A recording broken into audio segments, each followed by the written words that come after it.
pins that have the emblem of the Boca Raton Army Airfield, which is a pelican, a flying pelican, and that's radar coming out of his head.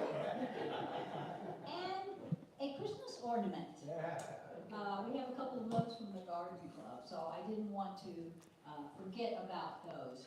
And plus, on your seats, everyone, you have to take your newspaper with you, is a wonderful write-up that was in Coastal Star about this exhibit and about Dr. Barrett.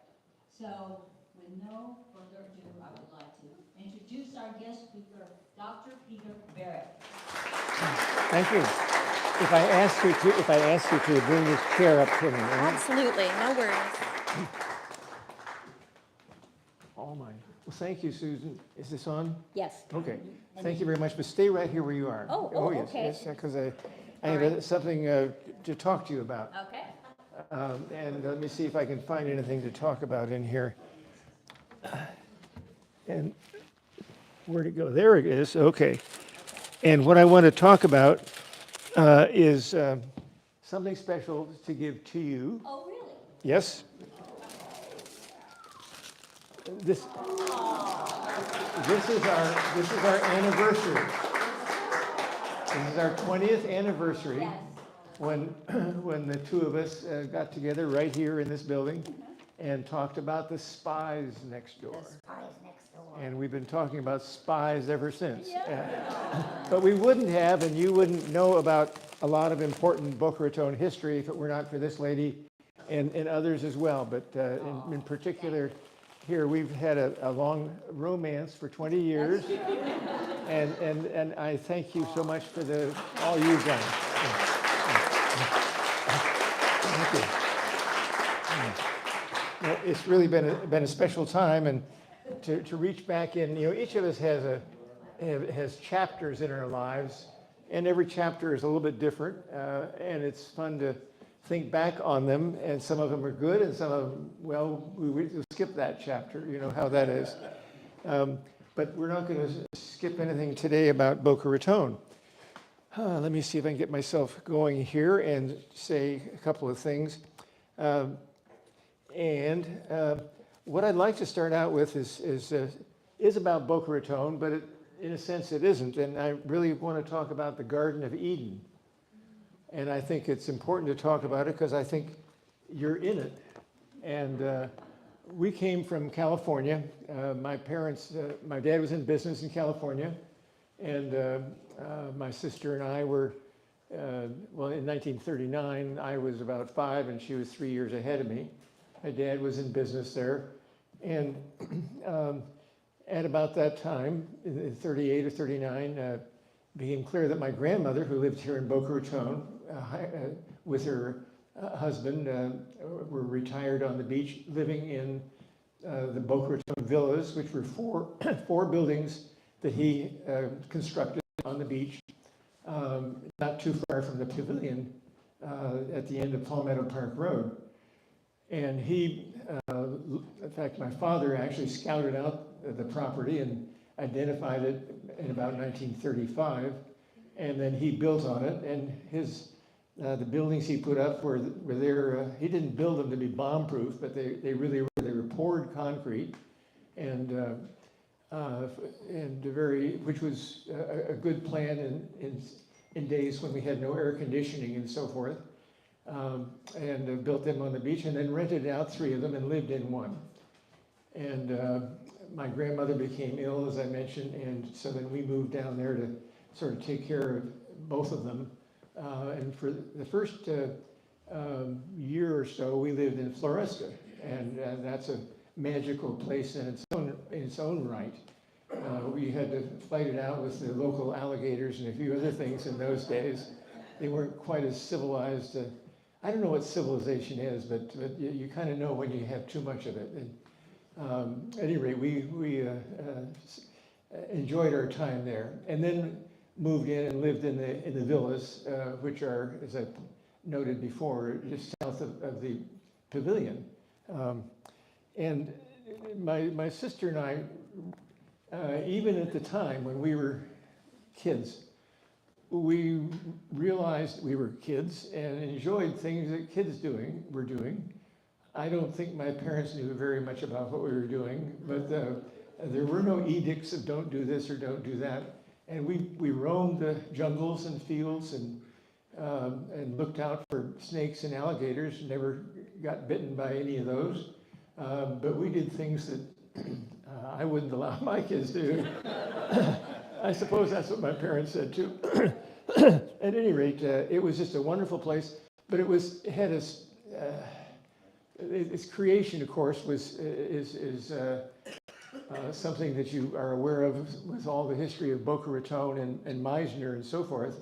And then with the collapse of the Meisner enterprise and so forth, and then the Depression, things were not going very well here financially and economically in this area, and everything that had boomed in the middle 20s began to wither, and people moved out and so forth, and the population of Boca Raton when we arrived, I have no real idea except remembering what my father said after the 1944 election, in which he said there was a bulletin put up on the wall of the where are we here, the mayor's house, and put up on the wall the election results, and it was 24-2. My parents were Republicans. So that tells you a lot of things, including the fact that they're predicting, therefore, that Dewey lost. If the rest of the voting was anything like that, 24-2 is not a good ratio. But Martha and I had a great time, and we went to school here, of course, locally. My mother was originally one of the 3 teachers, and that soon became one of 2 teachers for all 8 grades. And she had most of the time grades 1 through 4, and the other teacher most of the time was Mrs. Tappan, and she had 5 through 8. And we had good schools. We had teachers that taught and got us involved, and those were good times, and good experiences for all of us. The population of the town really didn't change very much until after the Army arrived. Even when it arrived, most of the increase in numbers was on the base and so on. So the so-called town, meaning within a block or 2 of where we are right now, remained very small. The post office was right across the street, and Brink's Grocery was right across the street.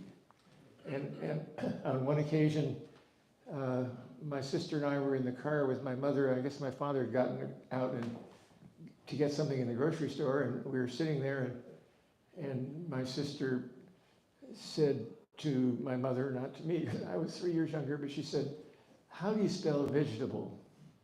And my mother said, "Well, tell me." She said, "Well, why do you ask that?" She said, "Well, on the sign over the Brink's Grocery Store, it says there's no E in the middle. It's spelled without an E. They made a mistake." My mother said, "Well, they must have forgotten something." But anyway, but my sister was very astute and on target for all those things. I didn't know how to spell vegetable. So just a word about hurricanes, which affected us in ways that don't happen anymore. But remember that this was war when we were here, and the strict orders were that no lights, all your shutters were closed, all the Venetian blinds were done the proper way so that light didn't escape, and you didn't drive, you had no headlights, and so we didn't have gasoline either. That was rationed and in short supply, and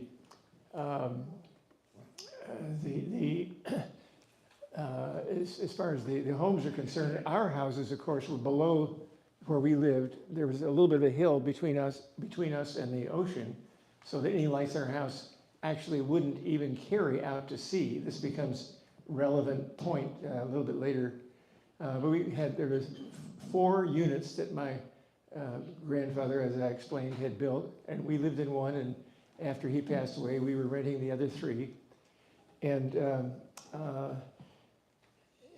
I think I'm going to stop in that about the story there until we come to the slides that I'm going to put up in just a moment. But just to speak more broadly about the hurricanes, radio broadcasts about the weather were minimal. Now, I don't know how much they actually knew anyway in those days. You didn't have these satellites and whatever else buzzing around telling us what's going on around the globe. And so how did you know in wartime lockdown, as far as news reports, you didn't want to inform the Germans and their submarines who were lurking, 100 yards offshore. They were there. How do you do this? Well, you just, good luck. It was no headlights. And when the hurricane came, and we were concerned, Dad was concerned that if it was a big one, the surge of water would come up over the top of the little hill between us and the ocean, and that would be the end of everything, including us. And so I remember on two occasions in particular that we were packed up, 3 in the morning when the wind really got bad. That's how you knew a hurricane was coming, when the wind got bad. So there was a message there. So when it really got bad, we hop in our 1938 Ford and head north, and we go to the George Washington Hotel up in West Palm Beach, and go up to, I don't know, the 8th floor or something. It was grand. I loved going up there. The wind was blowing, the signs are blowing off. We had a game of counting how many signs we could hear hit the pavement. So all that was going, but we were kids. The bad part about it, to an 8-year-old, was coming home because it was my job to clean up all the palm fronds. We had trees upon trees upon trees, and seemingly they waited until I came to pick up all these things. So we were not harmed by the hurricanes. We were concerned that they could. There was a hill, small hill, between us and the ocean, and my dad made a point of not lowering we're on a little bit of a slope, not much, and among the four, you'll see a picture of it, but the not steps, but the stones kind of led up this little tiny hill, but then on the other side, there wasn't 10 or 15 feet, I don't know what it was, down to the sand and then to the ocean.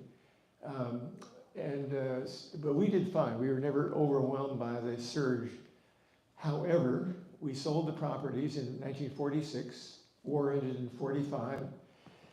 So in 1946, we left in July. A year later, in that interim, over the succeeding year, the new owner decided he wanted to build 2 more villas. We had 4, and the original plans had been for 6. He said, well, we got to put them up there. They got a great view. We put them up right there on the top of the hill. Well, they got a great view, and after the hurricane, we had friends who wrote to us, and they said it looked kind of like the Grand Canyon.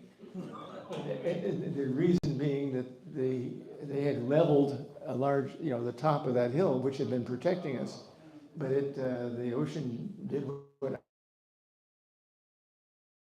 they did. The owners at that time did recover enough to continue for a while until, at some date unknown to me, I'm sure Susan and others know, but the big bulldozer came and put in high-rise buildings, and that was the end of the Boca Raton villas that were dreamed of and built by my grandfather, and who then lived in them with his wife, and we came along and then sold in 1946. That was the Boca Raton villas, right on the edge of the lake.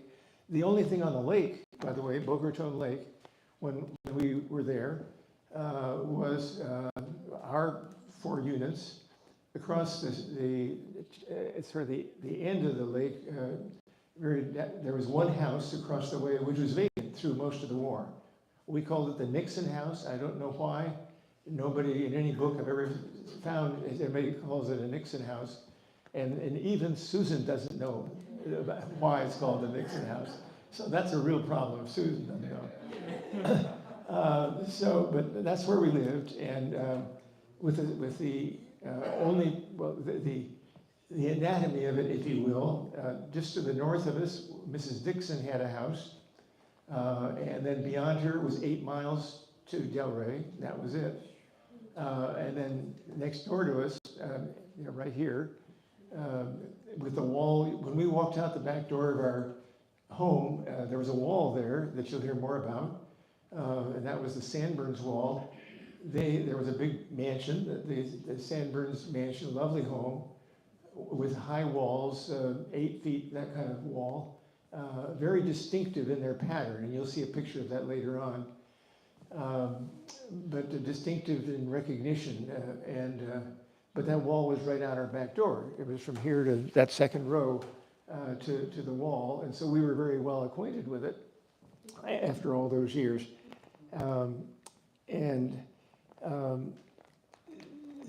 Let me think about where I need to steer this next, because we've talked about the hurricane problems and so forth. Well, the next part really, Susan comes into this, because I thought over the years that this had been an important part of my life, our whole family, 7 years of really exceptional history going on there and so on. And we had a lot of World War II memorabilia. Some of it is still here, finding its way to this museum. I'm glad of it. And Susan's doing a great job in hanging on to all that and actually telling me that she actually liked the things I was sending to her. So anyway, I hope she keeps up that phrase, and we'll see how it all turns out.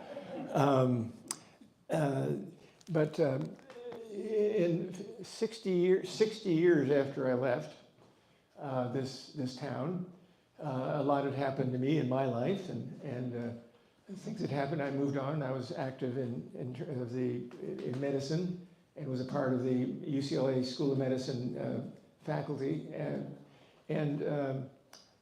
But I said, it's Christmas, and we ought to celebrate in a different, not at home this time, but we'll have a good time and go down and meet cousins from elsewhere in the country.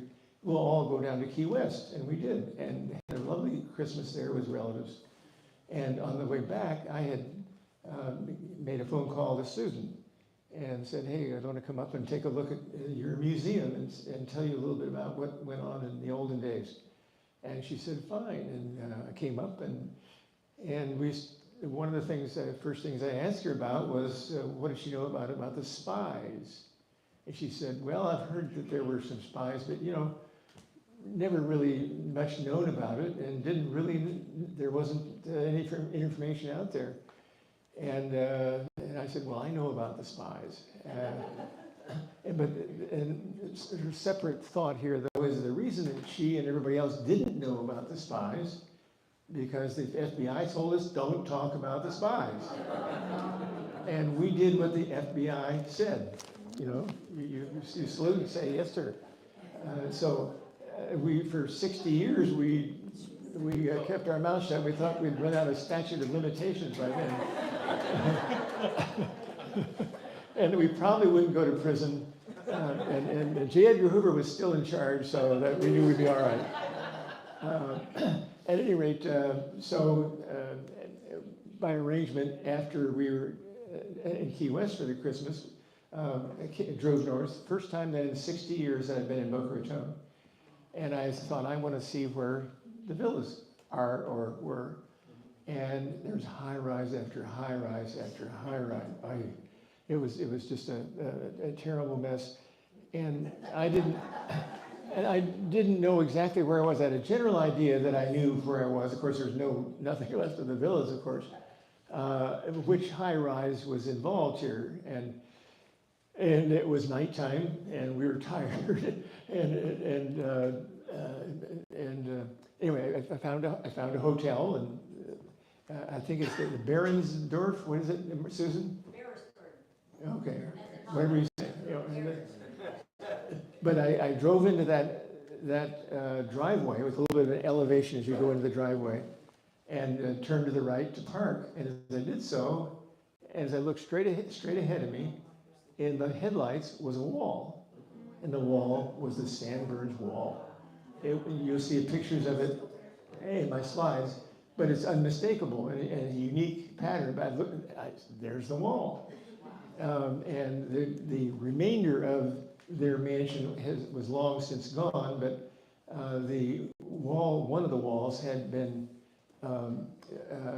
used by the city as one side of the public access to the beach from, I guess you call it now, Ocean Boulevard or Avenue or something. Yes, it was just a road in mind. There weren't any other roads. There was no confusion.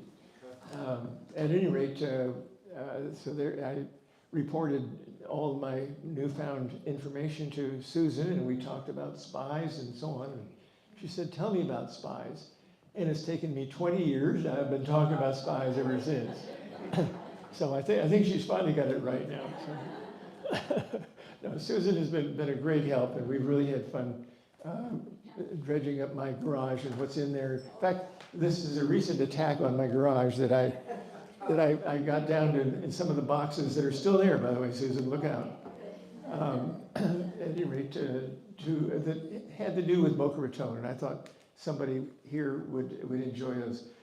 But shortly after, well, within 10 or 11 months after that visit, Susan and Sally Ling and others had pulled things together, and lo and behold, in November of 2001, perhaps, there was a Veterans Day celebration, and also I was invited to, and my sister, to speak and talk about the Spies next door. And I've done it a few times here since then. But that's kind of the background of how we came to be, and shared some important history, shared it with the rest of you about your town. You know, I wrote a little paper to myself. I like to write things down. I don't always share them, but this I'm not going to read this. Beware, it's okay. So, it's all right. But this little one, and I write these in the middle of the night and to myself. But this one is called the Garden of Eden.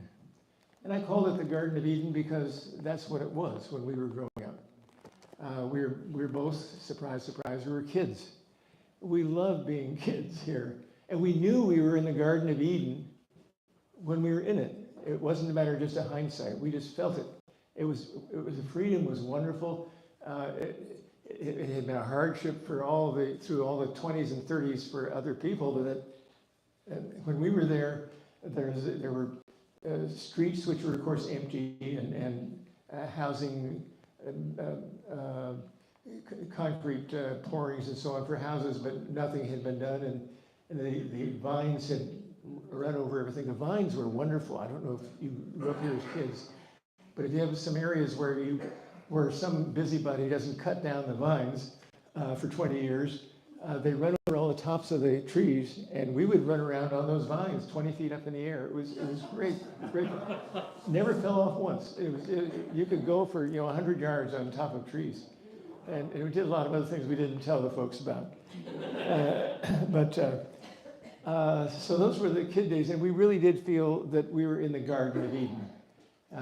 But my feeling here, I want to share this sincerely with all of you.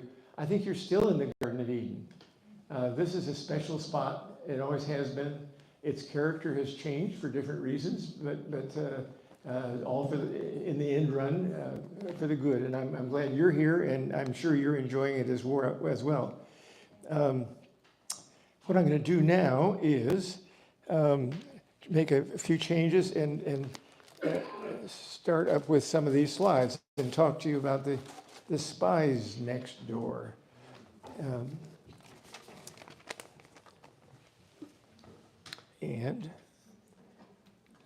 Let's see. Okay, and Sharon, let's see, what am I doing here? Right. Where am I now? Use this one? Which one? So right here, we'll change it forward. Okay, gotcha. All right.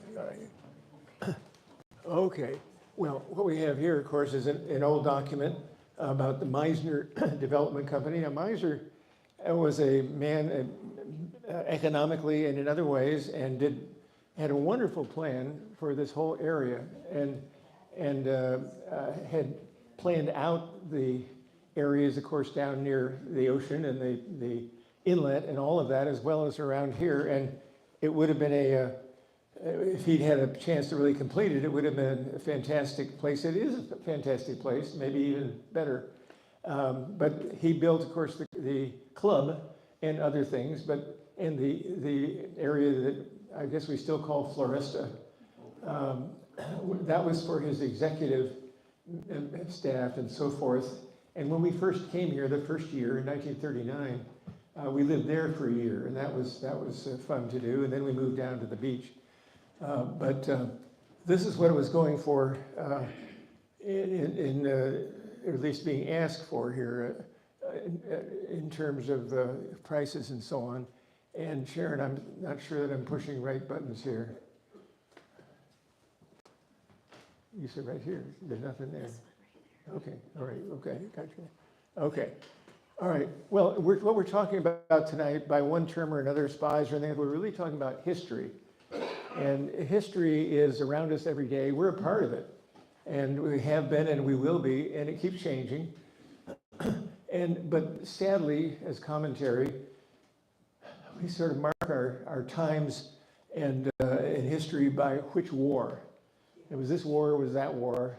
There are not too many epochs that are named after good things that happened. We always talk about the bad. I understand it, but it's a sad commentary.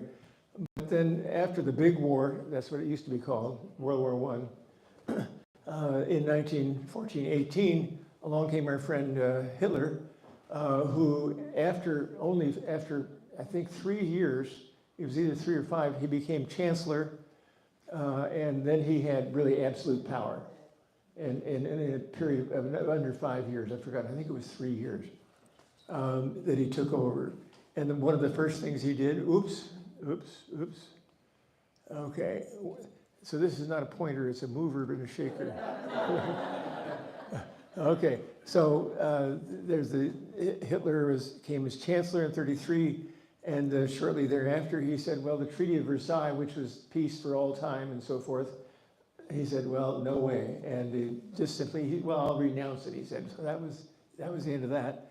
And then Attlee, I think it was, from Britain, had a conference with Hitler, and Hitler said, oh, I'll be a good guy now, and you know what happened to that. And peace for our time is what, I think it was Attlee that came back then from the conference and into England and said that famously or infamously. September 1st, a lot happened on September 1st of 1939 around the world. People forget how this all kind of curiously coincided, because on September 1st, the Japanese also moved into Southeast Asia, as well as Adolf proclaiming war and going into Poland, same time. But the Poland invasion kind of got everybody's attention at least the first few days, at any rate. But the Japanese then moved into all of Southeast Asia. That was a source for oil and rubber for us. Where's the rubber for our tanks, or for our trucks anyway, and Jeeps, going to come from if we don't have rubber anymore? And so they took over all that area around of Indonesia. We had to find new places to get rubber, and we'll talk about that in just a little bit. And then onward, Adolf and others got involved. There's Poland and England. Of course, Japan at the same time was doing the same sort of thing in Asia.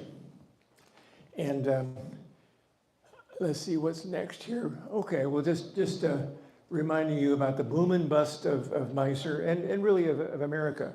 The bust down here, Susan informs me, reminds me, it was a little bit earlier, at least in Boca Raton, than most of the country. And then the Big Depression came, a few years after that. But it wasn't good news in the late 20s for anybody, and certainly in the 30s. But before the bust, hey, $6 million, okay. Think about that in $1920. Oof, wouldn't you like to have one of those dollars right now? You could retire. So, So let's see here. Well, onward and onward. And guess what's happening here? The Spies next door. Okay. Well, so we're going to move on and talk about Spies, but I'm going to take my coat off as we do that. Yeah. I'll hold that for you. Okay. Yeah, of course. I'll lose my microphone though. Right. Yeah. Let's just move Yep. that way. Okay. There we go. Please hold. There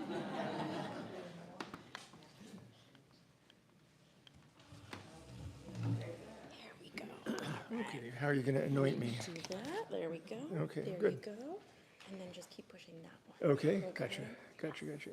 Okay. Now I'm back in business. I need a lot of help, but I'm back in business. So, and you know, when we talk about the war in the United States, we think about the 40s.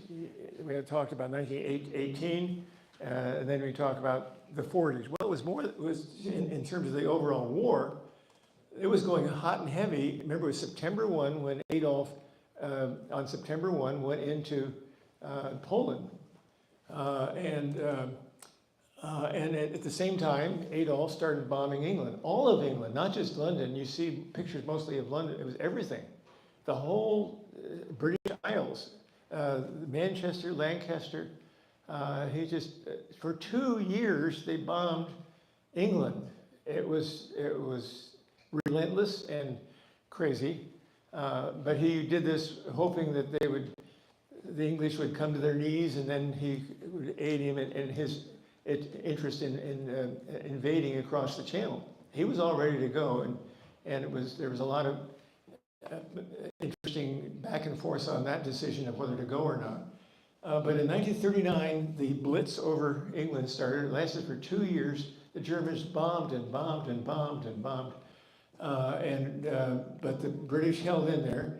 During that time, obviously, the British needed pilots and needed airplanes. We could help them with the airplanes and did whatever we could with a lot of things in shipping. And that gets us into Boca Raton and ships and torpedoes and submarines too to supply England. Without us, England would have gone under. But at any rate, let's talk then about 1939 and 40 and so on, before the U.S. officially got into war. And that was that there were training fields established by the British in Florida. In Florida in those days, there wasn't much here except a couple of alligators. That's a little bit of an understatement or overstatement or something for any of those that were either had families here or whatever. But there wasn't much in Florida, and from a military point of view, there was a base up in Jacksonville, and there was a base. And I'm thinking kind of with the thought in mind about Boca Raton. So there was 400 miles or whatever it is up to Jacksonville, and there was Miami, which had a contingent there, but it wasn't much, and there was something over there on the west side, which wasn't much, but they had a couple of fields that were used by the British. The British had asked FDR if they could use some areas here in the U.S. for training, and FDR more or less said, sure, there's nothing else down there in Florida, go ahead and take what you need. And they did, and established 2 different fields. And this book is a very interesting book. If you're interested in Florida history, it really helps a lot in a general way. And I would recommend it. Where'd we go? Okay. Now, this is to remind you, this is this map of Florida, ladies and gentlemen, if you haven't seen this before, just wanted to tell you. But but to point out to you that look at Jacksonville, and where are we now? My light is not lighting. No, you need your yardstick. Oh, that's, okay, I forgot I don't have those things. Where'd my yard? Somebody stole my yardstick, okay. All right, so here's a map of, this is Florida, folks. But there was Jacksonville, there was military there, and there was some down here in Miami, and there was some over here and a little bit down here, but 99% was just open for alligators and anybody else that landed. My dad always said, as a semi-joke, was that if the Germans had ever landed a whole battalion on the beach, they wouldn't know about it in Florida for another 2 weeks. That was how there was nobody anywhere. I'm jumping ahead, but for the later on when we were working in the watchtower, it wasn't we, but somebody called, sighted a submarine, right? Right there. There's a submarine. They called in there on the phone, and at least this is the story. Whether you believe it or not, I don't know, but here goes the story. That the people manning the watchtower then, not ourselves, but manning it, called up Jacksonville and said, hey, there's a sub right outside here. And they said, fine, we'll send a plane. 2 hours later, an Army Air Corps airplane came down and radioed to somebody and said, we're down here now near Boca Raton, and we don't see any submarine. And he said, but it doesn't matter because we couldn't go out over the water anyway. We're an Army airplane. You have to have a Navy airplane. That's the story. And you know that those snafus never happened in the U.S. Army, right?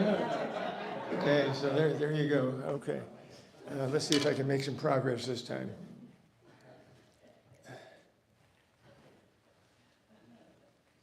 We're doing... Okay. All right. Who is Willie Sutton? Who's Willie Sutton? Who's here from Boston? Okay. Who's Willie Sutton? Huh? He was a bank robber, and he made a famous phrase, almost as famous as things you hear from Hamlet and Shakespeare. After he had a penchant for robbing banks. He loved to rob banks, and he always got caught.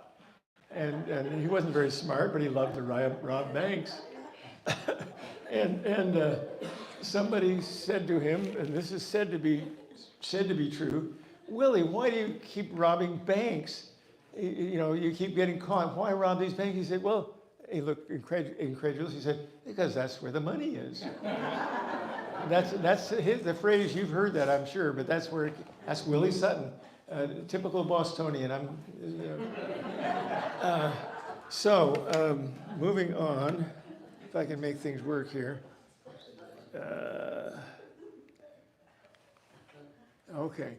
Hey, for those of you that are not geography savvy, this is Florida.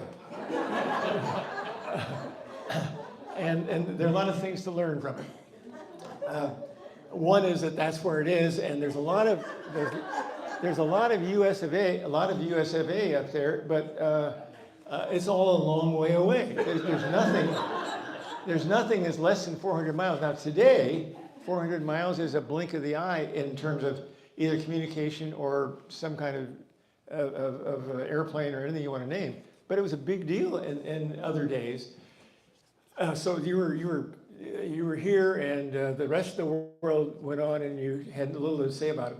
But this is an interesting map if you really think about it. This is the intercontinental shelf. This is all water, of course. And this darker line here is the Gulf Stream.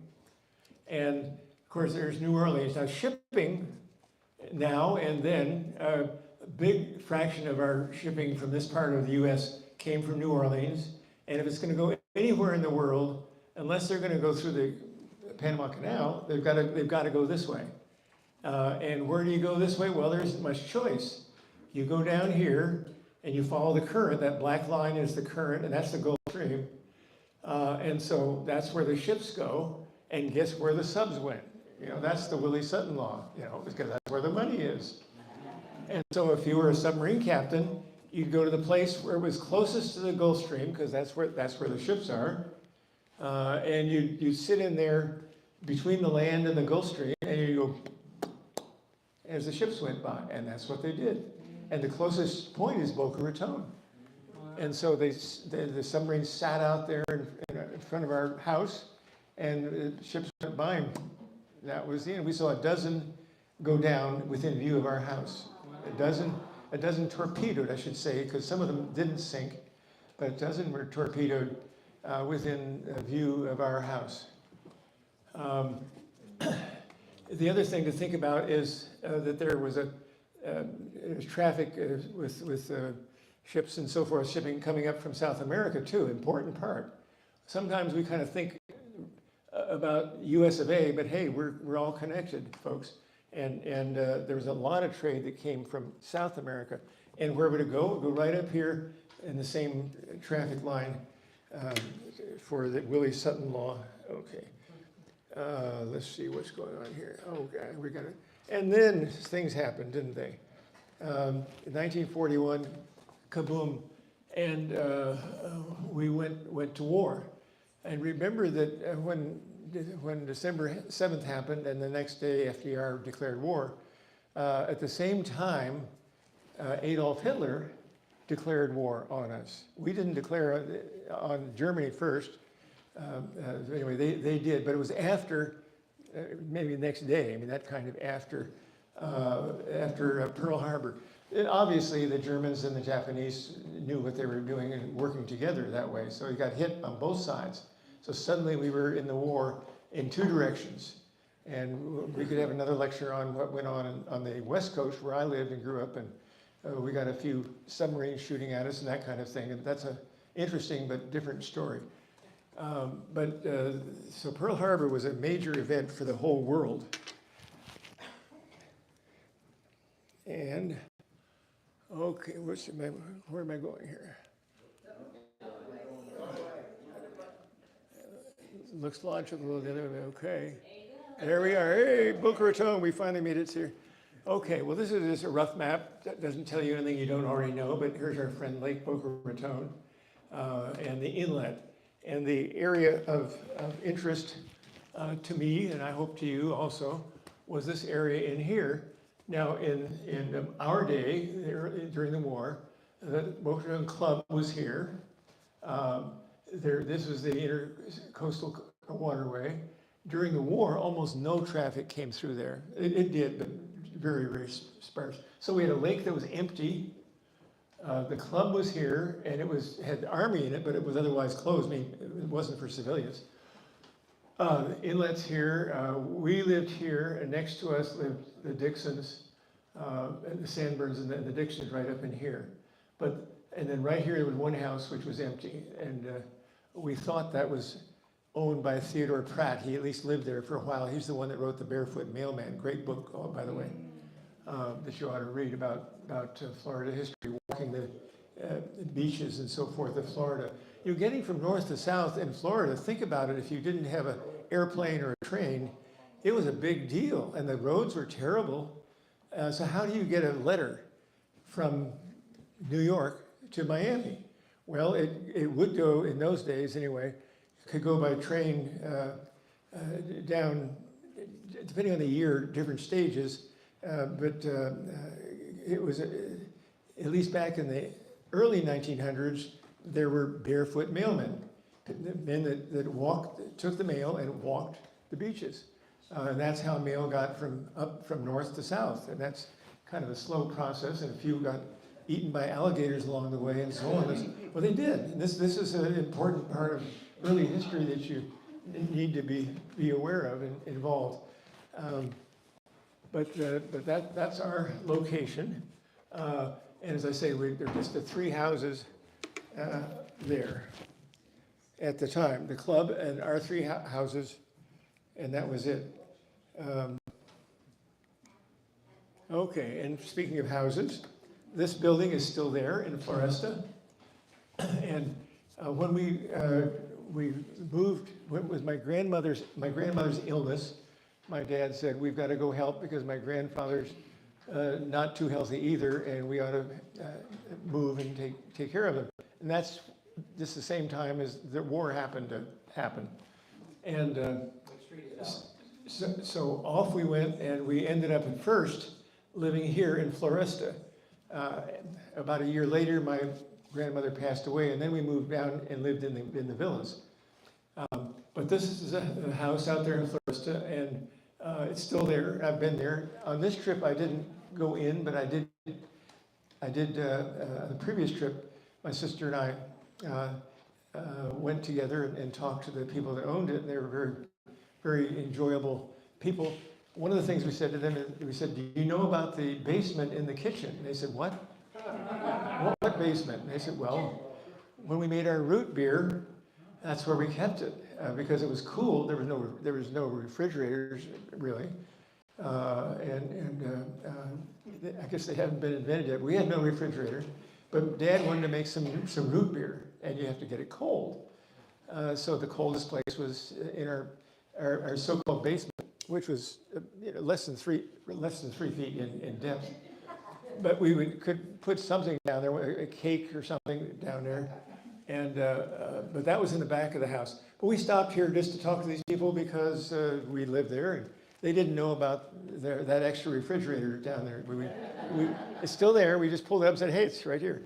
So that was kind of fun, and that was a few years ago. In fact, when they came and joined us at the time when the mayor spoke in front of the Sandburn Wall, where the inscription is there talking about the Spies next door. So let's see here now. What happens? I got okay. Hey, this is I don't know how this slide got in here. I've forgotten what the name of this building. Anybody know what building this is? Okay. Well, then here is a question for you. Now, pay attention. What was the former function of this part? Okay. And who was the chief fireman and only fireman for the fire department at the start of the war? Who? No, Lamont. And my best buddy, in fact, my only friend the same age was Buddy Lamont. And they lived about halfway up Palmetto Park Road, halfway between the pavilions and the town. And he was the driver of the fire truck. And anyway, that's Town Hall, and thank goodness it's there, and thank goodness for the people that are working in it right now. It really has been a great thing for this city to have. And here is where I went to school. The building has disappeared like a lot of things. You can see what you get. The idea, the original plan was to have grades 1 through 4 here and 5 through 8 up here. And that's why I had these 2 separate doors. But of course, we ended up, at least when we were there, with either, with 2 teachers. One was my mother, and with a maximum of 40 and later on 20 total students. So that was thinned down a little bit.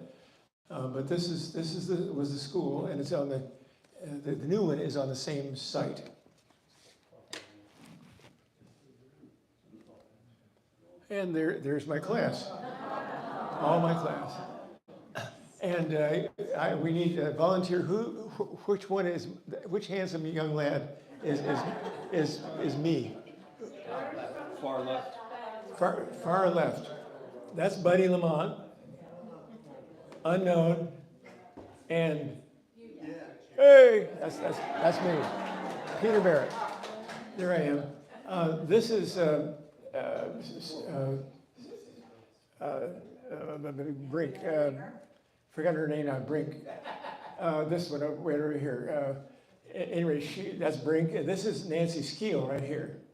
And Nancy Skeel and I, this was 4th grade, I think. She was a very special young lady in the 4th grade. We were good friends, and she was a very nice young lady. And then her dad, who was the commandant for the whole field, got moved, transferred, and she left. She left me. But we corresponded.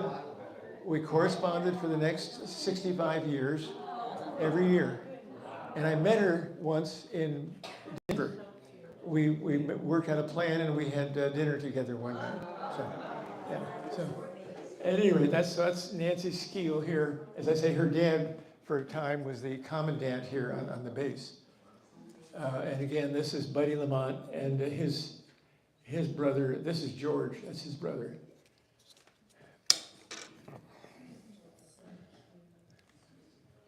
Okay, I guess I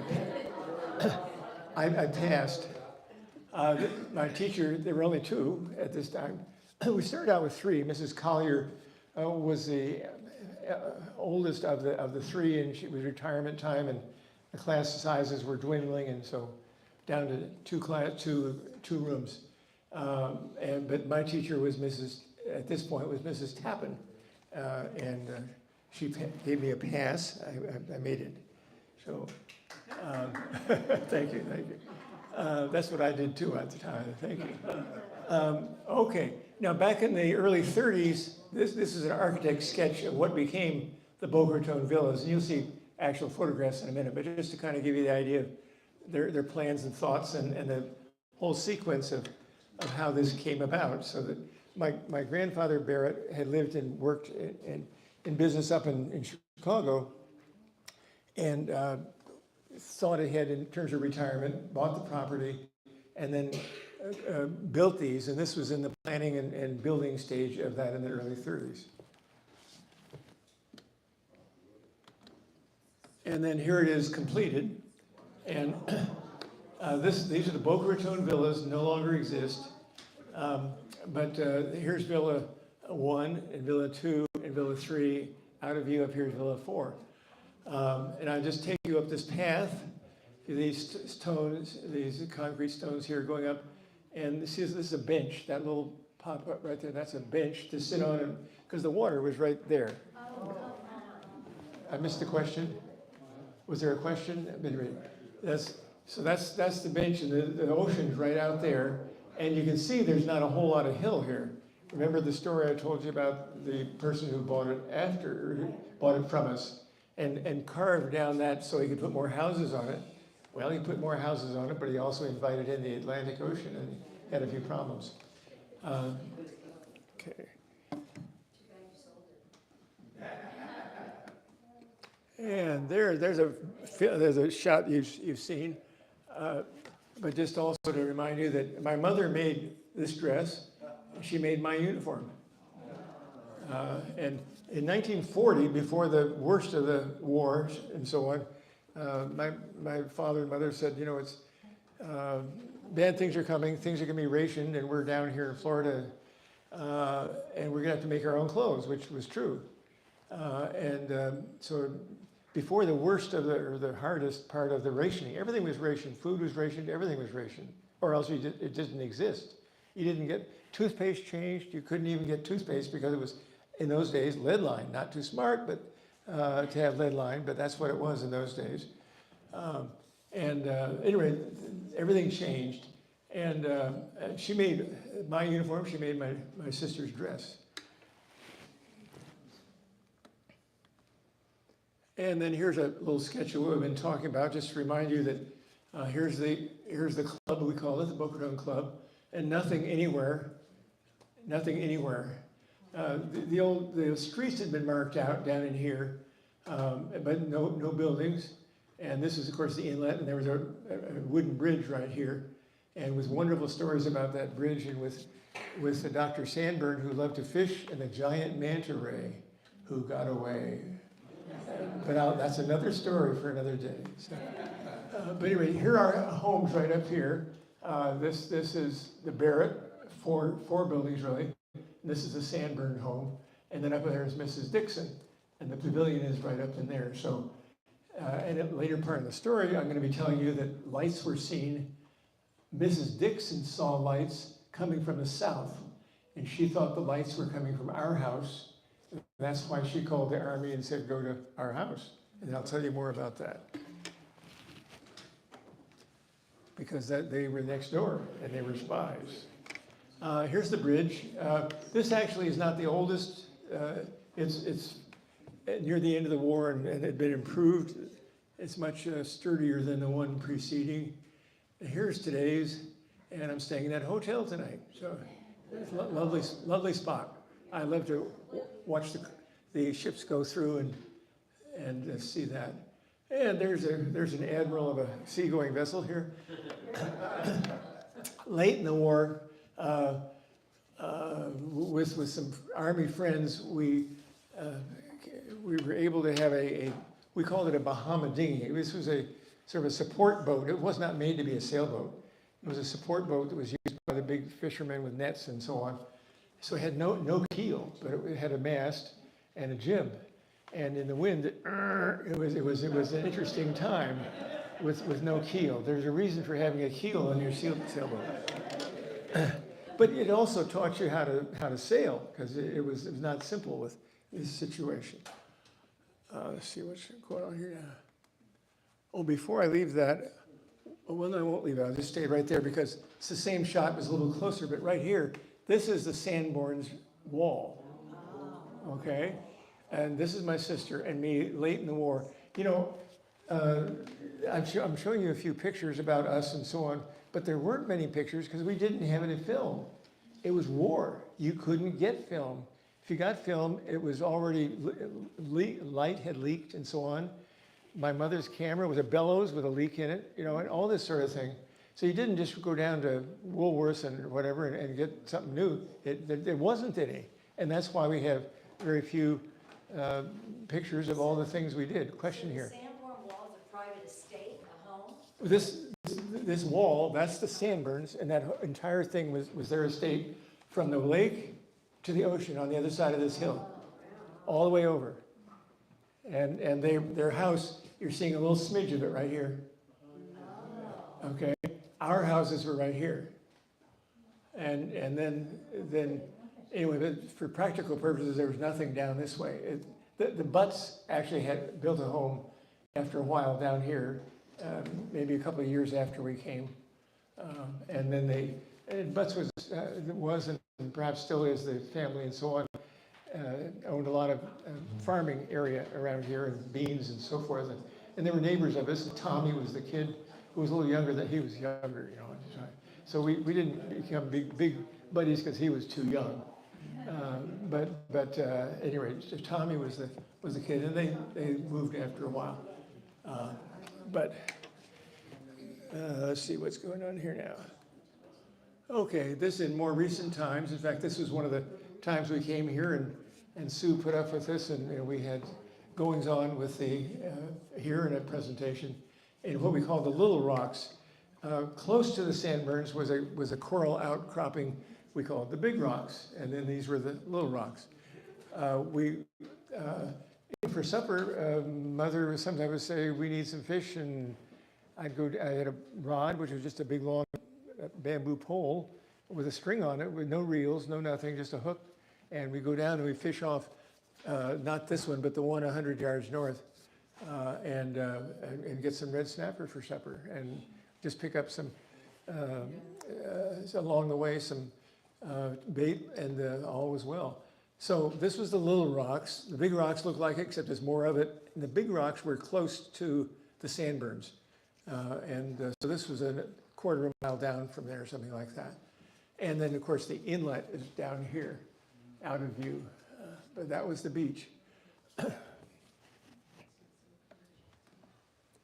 And then looking, excuse me, I think that's my daughter.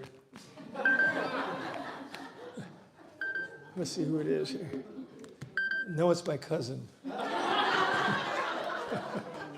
Sorry. Come on, Ken. Come on, Ken. Ken. Ken. Answer. Oh, well. Just turn it off. It's off. Sorry, Ken. At any rate, this is the Dixon house here. Mrs. Dixon lived there alone. It was a boarding house or something, but she lived there alone, and we never saw much of her. She was a nice lady, and everything else. About 100 yards of just Florida land in between. But anyway, that's where she was, and she's the one that saw the light that triggered all the business with the Spies next door. I have a question. Yes, question. So we're to assume that was still expensive property for even the time, because it's on the ocean. It was still considered expensive property at the time, even though there's no one else, there's no development. Am I right? I'm not 100% clear on your question, but she owned her property, and there was another lot, and then there was our property. Right. And I don't know who owned the lot in between. So the value of the property was still very high, even Well, it depends when you. even at that time. Considered. Well, it depends when you ask the question of what the value is. It did this kind of stuff, and after the crash, it was nothing. Yeah.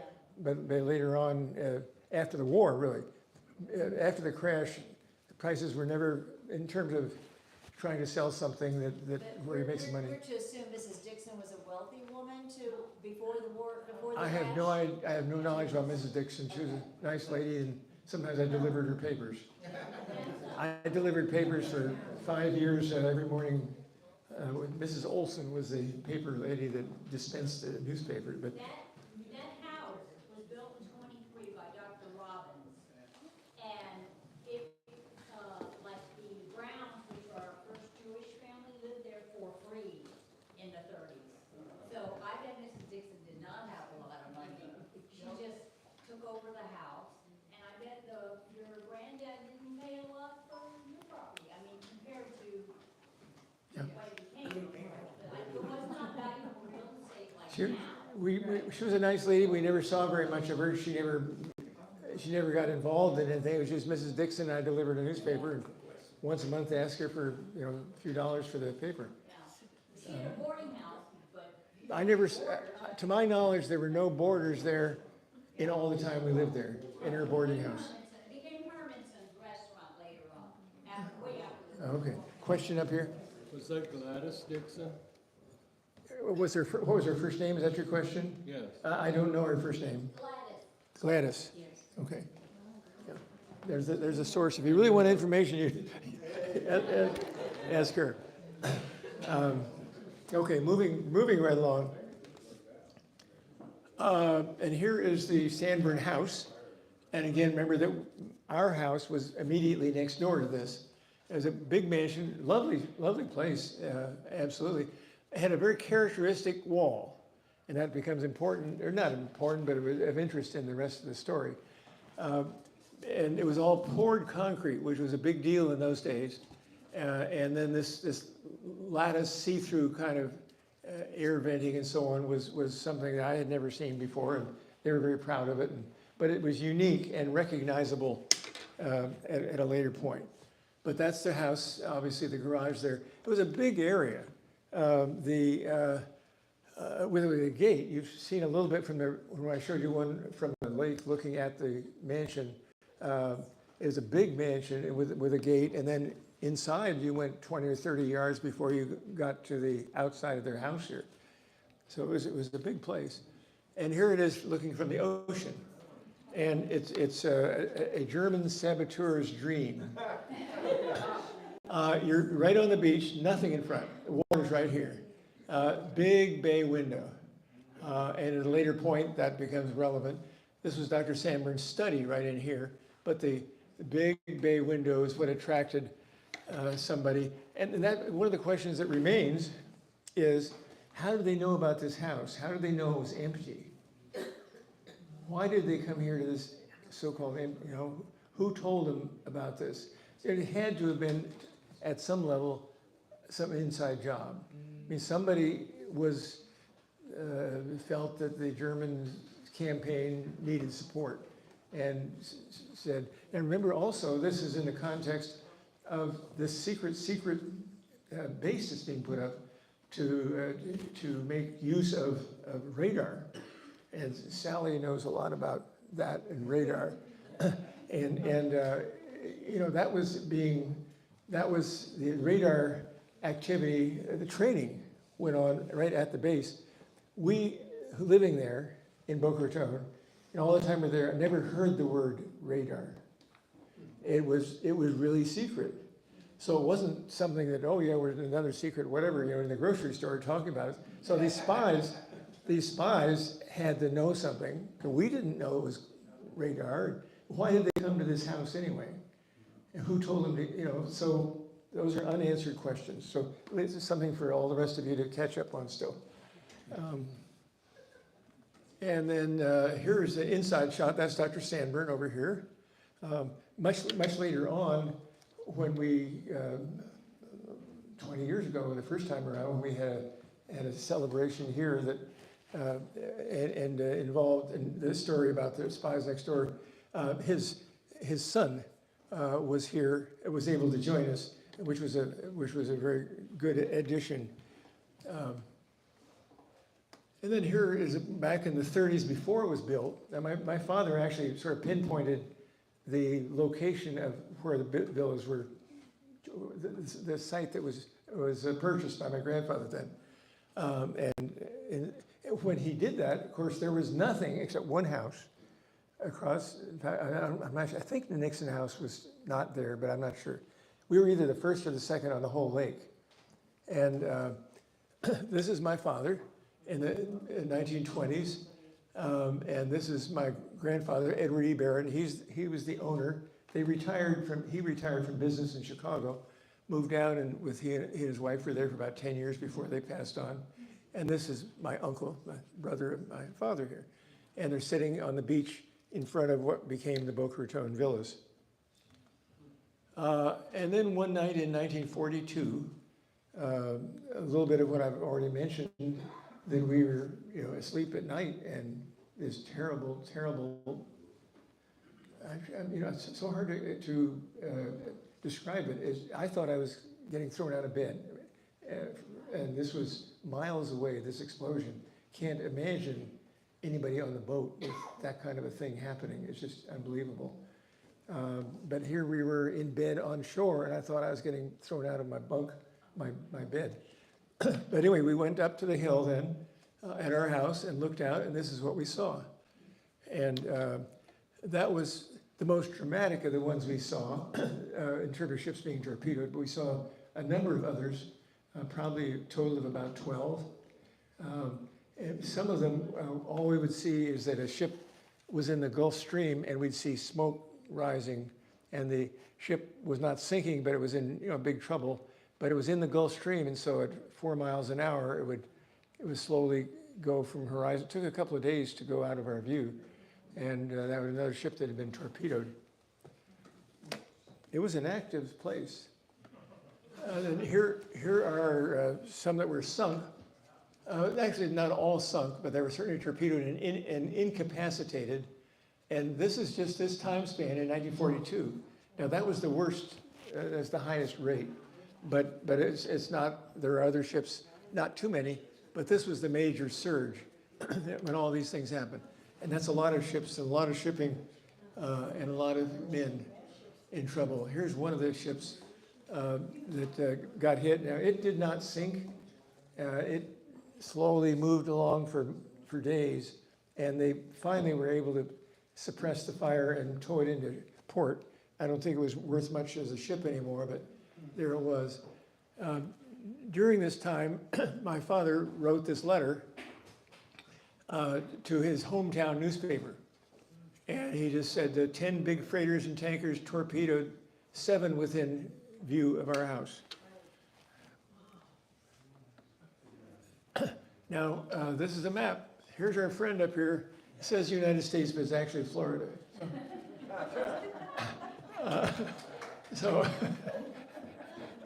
At any rate, just to remind you about all these things, if we're going to get any goods to New York from the South Hemisphere or something, they have to come from New Orleans or that area, or this whole area in the Gulf, and then come up here and this way and up.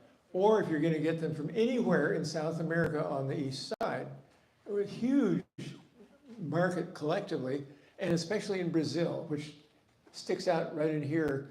Brazil has coastline for most of the next 1,000 miles there. And that became important in terms of rubber, because when the Japanese bombed and destroyed all the rubber plantations in the West there, in the West Indies, East Indies, where are we? East Indies. It became important to get rubber from someplace else, and where we got it then was from Brazil, which is down in here, from trees, instead of getting it from other trees over there in Sumatra and Java. So it had geopolitical importance. Here is a watchtower. This is not the Boca Raton watchtower, but it looks a lot like it. Everybody in town had some kind of a job. I mean, I don't know exactly how this was handled. I was a kid, but I listened a lot and learned a lot. But there was a city council, and everybody was sort of expected to do something, a civilian watch here or there or something, including this watchtower. And everybody in town had a shift. And the watchtower was put up, a building just like this, not this exact one, but just like it. And it was up near, somewhere between, well, a couple of miles up from the pavilion, from Palmetto Park Drive, about 2 miles up somewhere. I think perhaps up well, that's close enough. In terms of the rocky area where it was, but it's no longer there. But that's where we went, and our shift, meaning my mother and my sister and myself, that the three of us, every Friday from 3 to 6 in the evening was our shift. My dad at the time was working at a shipyard up in Chicago, so it was just the three of us. And we would be up in a tower like this and outside and looking, and we were looking for both airplanes and or subs. We personally never saw either of those, but we expected to know what we were looking at. And to do that, one of the ways that they did that was to, in each of the watchtowers, there were perhaps 24 airplane models. Now these were airplane models of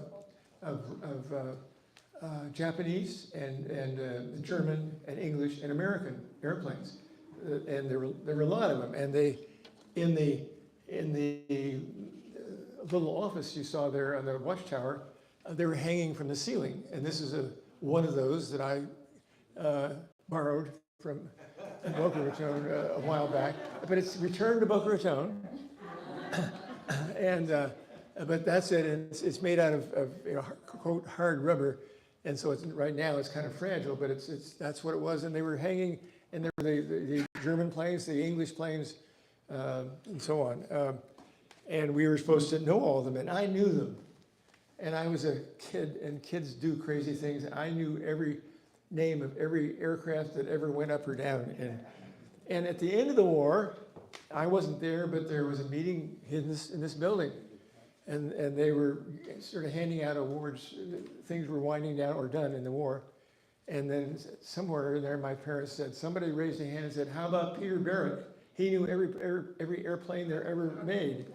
And they gave me a little pin. So I earned it. And here, while we were up there, in addition to looking out for subs, at the ocean for subs, or along the beach for any bad guys, but we had an extra time. The three of us, we learned, didn't learn bridge, and didn't play much poker, but we had different card games that Mother would come up with. But the cards we used, as you can see here, were a way of trying to be sure we stayed sharp and remembered airplanes. One side, this is the pack, I think, and then this is one side of the card, this is the other side. So all these different silhouettes, and that whole idea is if you see something coming at you in a distance, you can't wait until you see the printing on the bottom say you're a good guy or a bad guy. You got to know what it looks like before then. And this is just one example of the other side of this card that Coca-Cola made for all of the watchtowers. And at the end of it, there was a meeting that I described, and the people who worked there in the tower, and so everybody got a medal. At the end of the meeting, somebody said, how about Peter Barrett? He knew more airplanes than anybody else. They said, and we'll give a medal to Peter Barrett. So that's my medal. And lots of things were happening. Now, early in the war, and for some reason or another, I haven't talked much about this in the past, and I should. In fact, I wrote something up about it I'll share with all of you one of these days soon. But the mounted patrols were important in the very early phases. In 1942, they became very quickly very well organized. And the point was literally to, and the official bulletin that came out pointed out that there were parts of the West Coast and a lot of the East Coast would have shoreline horseback patrol at night. And that happened early in the war, and that involved the Coast Guard and the Navy. And These are Coast Guardsmen on horseback, somewhere in Florida. And every night, somewhere along the coast, they would go out. They'd usually go in pairs, or they start in pairs. One would go north and one would go south, and they just recycle and come back again. And there's a real story here, and I think that's, I'm going to move back to, we'll go back to that. Because this story I just haven't gone into depth with the group here before, but not far, early on in the war, not far from our house, maybe a couple hundred yards, there, every night, 2 trucks would arrive. So this is early on, I forgot, I can't give you a date right now, but it's early in the war. And the 2 trucks, one had several men in it, and the other had 2 horses. And there was a mounted patrol each night, 2 horses, two Coast Guardsmen would get their animals out of the truck and do things to them and all that, and get ready. And the location where they always started was, as I say, about 100 or 200 yards south of where the villas were, where we lived, and just jungle in between, of course. But I knew they were coming, and I'd always go down there every day and watch them with the horses, and you know, young soldiers do what young soldiers do, and he'd put me up on top of the horse and let me sit on it for a while and talk with me about the horses and whatever. And I got to know Bob very well. Every night I'd go down and talk to Bob, and we'd talk about horses and that sort of thing. And I just thought he was a neat guy. And one day I learned that his birthday was coming up. And in fact, it was coming up the next day. And I ran home that night and said to Mom, we got to make a birthday cake for Bob. He's having a birthday, and it's really important. And she said, oh, you know, I'm almost out of ration stamps. You know, sugar was rationed. How do you make a cake? Yeah. But she struggled around and somehow or other borrowed some ration stamps, and we got some sugar. That was a big deal. So she made a cake. My mother always made great cakes. And this is a wonderful birthday cake. I put one candle in the middle, brought along some matches, and that night proudly went up with my birthday cake, and I didn't trip. I was going through the jungle with a birthday cake is not always easy. Try it sometime. So at any rate, I went down there, and the trucks came in, the horses came off. Bob wasn't there. And I said, where's Bob? And they said, he just wasn't on the list. And I said, what do you mean? He said, well, every night there's a list about who goes. And I said, but he's always on it. And he said, well, he's not on it tonight. So I gave them the cake, and they enjoyed the cake, but Bob wasn't there. Now, background is that we found a lot of things on the beach, you know, sailors' caps and boxes and things that said Germany on them, and all that kind of stuff, which we turned into the FBI. And there was an agent that was stationed near Boca Raton, and he and my dad had become friendly. And when my father had a question, he'd always get to him and talk about it and so on. At any rate, so in one of their conversations, after I was unable to give it to Bob, and Bob never saw him again. Never saw him again. And my dad said to the FBI man, he said, you know, there was one Coast Guard man who was here every day, except now he's gone. And the others had just said, well, he was not on the list. And the FBI man said, well, I don't really have any information about that, but there was some shooting last night. And that was all we ever heard. And I never saw Bob again. So use your imagination. I don't know who was shooting at whom and what happened, but I never saw Bob again. That was the horse patrol, and there were things happening. There were things happening. Now, one of the things we did, we lived right on the beach, and so every morning we'd go down and see what was on the beach today. And lots of things turned up, and I won't read all of this to you, just have you take a look at it. One of the things that's interesting, we'll talk more about crude rubber in just a minute, and barracuda teeth. But here's a sailor's cap I found. Our oars would float in one box. So this is an interesting one. Bremen is a port. In fact, it was in Germany, in the north, and it was a major port for submarines, for the German submarines. And that was a reason for some of the American bomber raids in that part of northern Germany, which was well defended by the Germans. It was a very costly kind of attempt, but that's where the submarines were housed and repaired and built. It was in northern Germany, facing really not the channel, but due north, emptying out right in front of, so to speak, in front of Sweden, right there in the Baltic. At any rate, I found a box. One day we were collecting seaweed, some of the seaweed that was just hanging out in the water in front of our houses. My job was to take something and pick up all this seaweed out of the water there. There was not a lot of movement of the water, so if you cleared out the seaweed, then you had some simple water to swim in. So that was my job with a box. And I found a box and I filled it up with seaweed.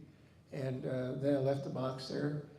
Later in the day, my dad came down and looked at the box and he said, you know, there's a label here that says Bremen, Germany. You know, what's this? And the label was not beaten up and damaged anyway. So obviously it was a wooden box, had a label from Germany, had not been in the sea very long. So where'd it come from? It came from a submarine who was throwing out their garbage. At any rate, my dad called up his FBI friend and said, hey, we've got this box. At that point in that day, I was in school. And in the middle of school, my dad and the FBI agent marched into school and asked the teacher, my mother, if I could be excused for a little while. She said yes.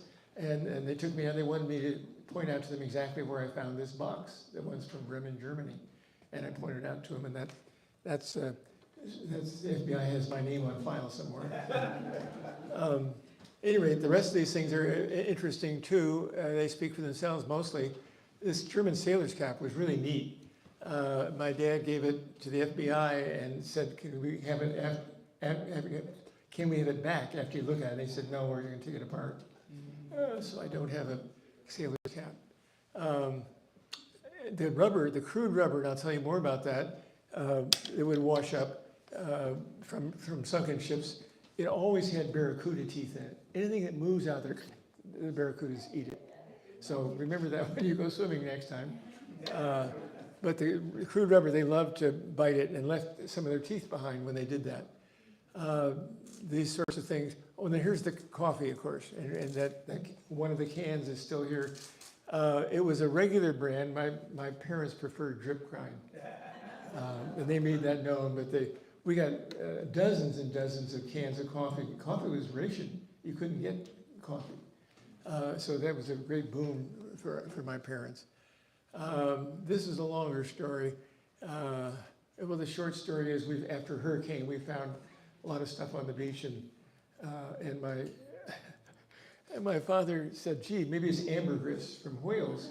When whales get sick and sickness results in spewing out from wherever, some part of them, that becomes ambergris, which is used as a base for a lot of perfumes. Very valuable. So my dad said, hey, that's ambergris. So we went down, I think we came to Fort Lauderdale, and he came someplace to ask him if this was ambergris. The fellow looked at him and he kind of said, he looked a little sheepish, he said, that's shark shit.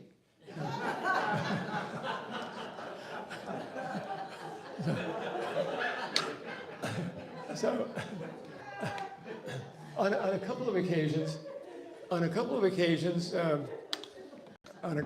were on a summer day, not just a week apart, that kind of thing. It was the sort of the doldrums of the middle of summer. It's hot and humid. You know what that feels like. Yes. And there was no wind, and at any rate, there's no wind and no nothing, and we were just standing there. You think of our lot where you saw the steps going up and that little piece of the bench that was there in our yard. We were right there, and the ocean, was from here to the back of this room, that far away. We were very close. And as we stood there quietly doing nothing, and remember the house at that point was vacant on one side, and The only other house was Mrs. Dixon north of us. We stood there, it was quiet, except we heard a boom, boom, boom, boom, boom, boom, boom, boom, boom, boom, boom, boom, boom. We looked around, we thought, who's, what's going on? Where's it?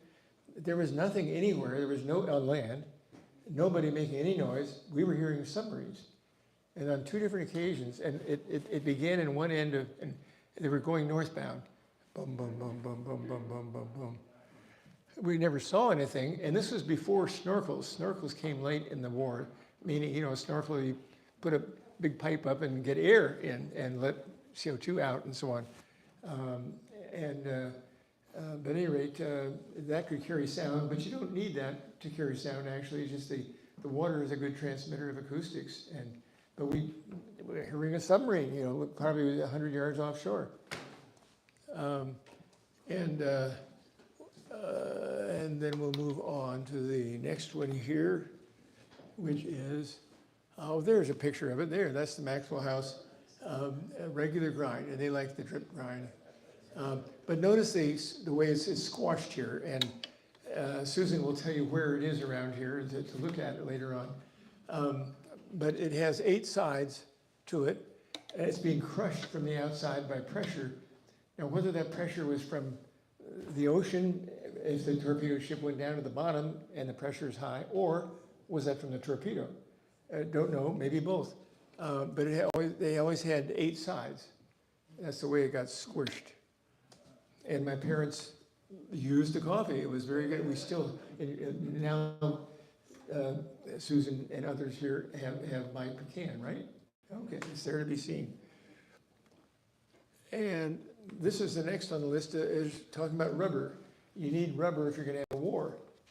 And the Japanese had really boxed us in that way, and we had to create a market with origins of material from South America then, from Brazil. And this is a letter that had to do with all that. We would collect it on the beach, we'd find it, and bale it up and so forth, and take it in and sell it to the war effort. So that was, it kept us busy for a while, and let me tell you just a little bit about balata rubber. Now, this balata is a kind of tree, and you get sap out of it the same way that you get sap out of a Vermont tree getting syrup and sugar and that sort of thing out. And I'll show you a picture of that in a minute. But and the importance, of course, in having some source, we needed rubber for all of our trucks and everything else. And so we, in the United States, then switched to getting that from South America. And this, you're looking here at Vermont, you're not looking at Brazil, but it's the same idea. And you just make a slash here, and then you have something underneath it that collects the sap. It's a lot easier in Vermont with what they collect there. But with the sap that comes from out of the tree for the production of rubber, when it was oozing out, you have to have someone standing there, standing right by it with a stick, and you sort of slowly twirl the stick so it's dripping out on this stick. Then you have a fire here. You're in the middle of the jungle doing this. You have a fire here, and you then cook it a little bit right there over that fire so it congeals, and then you do it again. And slowly doing that repetitively, you end up with a loaf, really, of rubber on there. That sap is congealed, and that was used as rubber. And the loaves would get to be not a foot, but 10 inches in diameter, maybe close to a foot, and on a stick. And the stick would have been maybe this long, less than a yard. And they would someone in the jungle would twirl this underneath, collect the sap, congeal it, and then to get it off the stick, they would just cut it in 2. So you had 2 loaves, and then they would put that on a ship and send it to America. Okay, so if you blow up a ship then that has this material in it, you're going to see a lot of half loaves of rubber, at least tree rubber. I guess that's rubber. And and that's what would float up. And as I mentioned before, often, almost routinely with a few barracuda teeth in it as well. But they would do this. This was the source in Brazil. And so that was important to, of course, keep our channels for all sorts of shipping, including that, to Brazil. Moving on now about other things here. Everything was rationed. This is a booklet from my mother. Now we were, you know, in terms of national view of things, Florida was out of the loop in terms of ease of doing anything with regard to administration and rationing and whatever. And sometimes that was good and sometimes it was bad, but we were out of the loop. Everybody, of course, had ration stamps for food and everything else. Here's some more of the stamps you used, how many boxes of cereal you wanted. You know, we didn't get boxes. Anyway, looking across our, from our yard, more or less, I took this picture here on the last day in 1946 when we were in Boca Raton. And I know that because you see these light spots here? Those are all leaks in the camera. The only camera we had was a bellows with holes in it. And plus the fact that any film that you got was old and humid. It was all humid and things. So you didn't take many pictures because it cost a lot. Number two, the film was not available or terrible. And if you printed them, you know, this was a good shot. And that was at the end of the war when things were just a little bit better. But we called that the Nixon House. I never talked to anybody who was in there. During the time we were there, no one was in it. But later on, I was told that our Barefoot Mailman author had lived there for a period of time. Sally can help me out on that. What his name was, Barefoot. Okay, there we go. Anyway, he, late in the war, lived there for a little while. And then things happened next door. And here's our wall. Remember that characteristic wall I talked about? So this is a picture. This is my sister's artwork, Martha. I wish she were here. She was here for 5 years ago when we had another event. But she couldn't come this time. And that's Martha Bell Barrett. We had 2 chickens. One was Bonnie and one was Bright. And there were stories about them too for another lecture. But the Sandbergs are next door. And that's where the Spies were. But the house was vacant early in the war. It depends on the time of year. Now in the warmth up north, they would come south, etc. But it was vacant at this time. We're talking in the middle of the summer. This is the Sandberg house as it was. It no longer exists. And the big porch here. This is looking from the back of the house. And then here's the wall between their house, Sandberg's, and ours. And this is more or less what it would look like out our back door from our house, looking at Sandberg's, except this shot was taken in 004. Because in 004, my wife and I decided it was time to share Christmas with some relatives and also have a little trip out of it ourselves. So we met our cousins down in Key West and had our little Christmas there and then drove north. And in advance of that, I had called Susan and said, hey, ready or not, I'm coming. We later, anyway, that was one of the important things to do, was to talk with Susan in this museum. And but on arrival and parking, what I was looking for, driving up after 60 years, remember that I was in LA all this time and other places. So, but that Christmas driving up, I was looking for where the villas had been. I didn't really know where they were. And there were just a lot of big condominiums, all of them 10 stories high.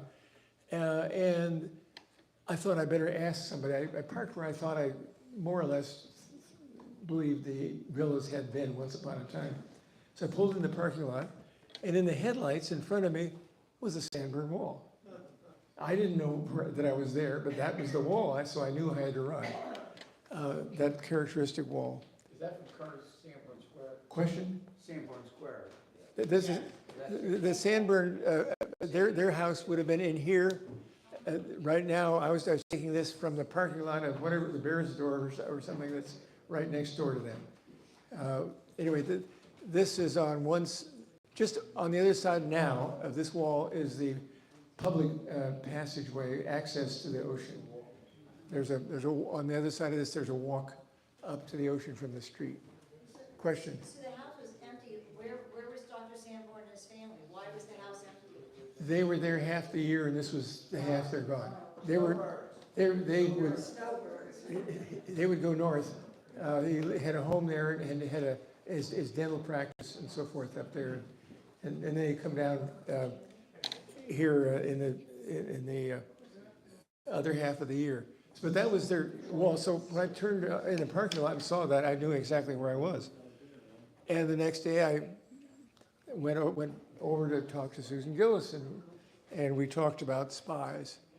And this is now the other side. In other words, just now I showed you a film looking at the other side of this wall. But this is the public access. And nowadays, right down here, there's a plaque right there that describes the spies and so forth. And if you haven't read it, you ought to stop and take a read of it. But this walk is public access and goes between that property and this one straight out to the ocean area. And they're just looking again at that pattern. And Susan Gillis, archivist at the Boca Raton Historical Society.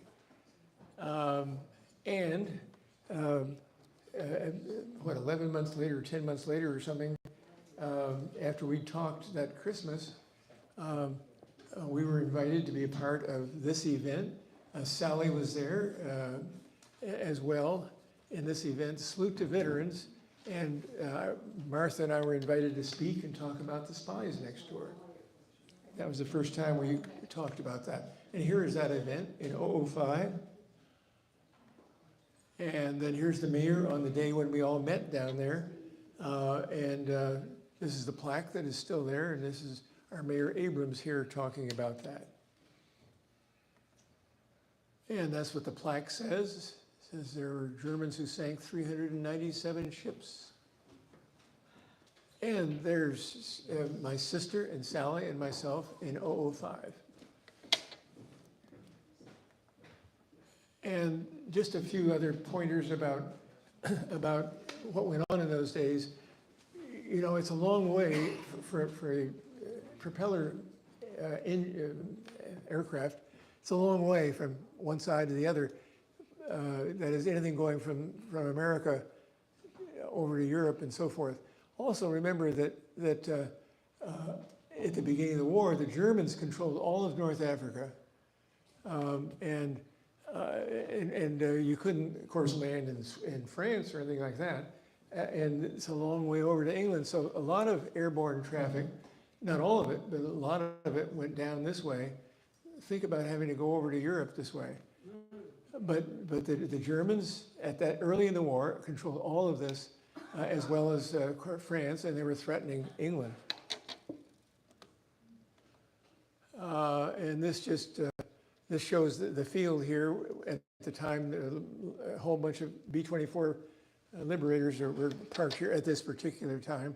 There was a lot of traffic in Boca Raton. In the heat of war, it's kind of hard to keep all sorts of records. And a lot of the B-24s that were made were actually made in Canada, in southern Canada, near the border, and they were ferried down. And it gets kind of confusing about which was which and so on. And there was one famous airplane that among others, all of the radar, all of the aircraft personnel who used radar in airplanes were trained, and Sally can straighten me out on this, but my understanding is all were trained right here in Boca Raton in radar. If you were airborne, that's what you did. And but remember also the town, at least speaking for my father and my mother and my sister, we never heard the word radar. It was supposed to be secret, and it was state secret. The soldiers that came down to stay overnight with us, sometimes they never used the word. But anyway, so to get fitted out and for the navigators to understand how to use it, because it kept changing as the technology changed, they would come down, and most of that, if not all of it, was done right here in Boca Raton. And then here's an interesting quote. It says, the secret weapon that won World War II. And that's exactly right. What Sally also mentions in her book, one of her books, maybe all of her books, but mentions that the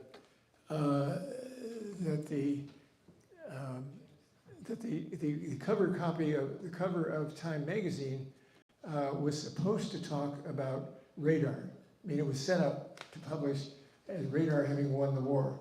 And then there was a big, and then they dropped the bomb in Japan, and they changed all the headlines and said that, the weapon that won the war was the atomic bomb, and that's hard to argue, but radar played a huge, huge role all through the war, and we wouldn't have won it otherwise. One of the good examples that's in one of her books was this, that she can correct me on perhaps, but I remember in terms of the efficacy, the usefulness of radar. Early in the war, if you're in an airplane flying along, you can spot a periscope, you can spot a bus at about 3 miles with radar, but that was the smallest object.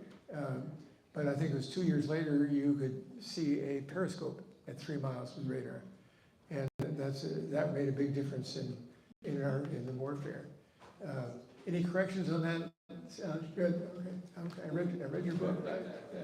Good. So that's there, and then we, as I said, we had a wonderful celebration where we talked about the Spies for the very first time, and there it is, and that's the end. And I thank you very much for your attention.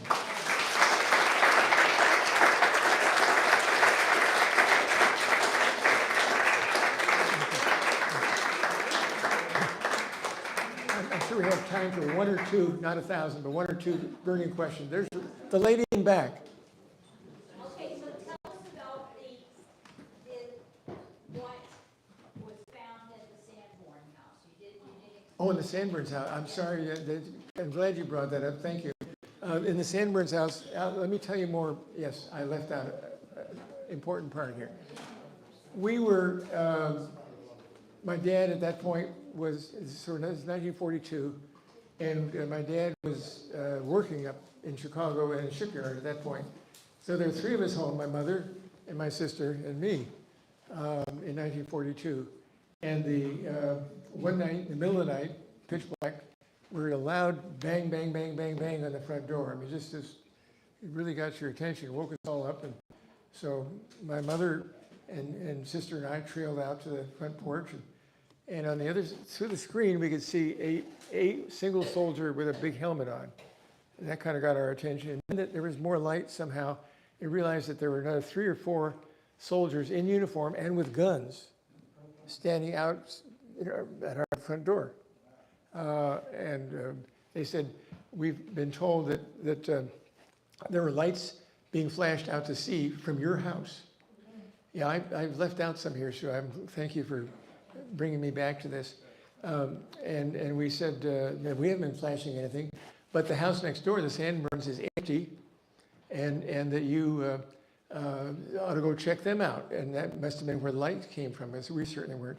So they got back on their motorcycles, rum, rum, rum, big noise, and zoomed their way around, which took them, several hundred yards of riding, and then in. I don't know if they had much trouble with that gate or not, but it was a gated, empty mansion.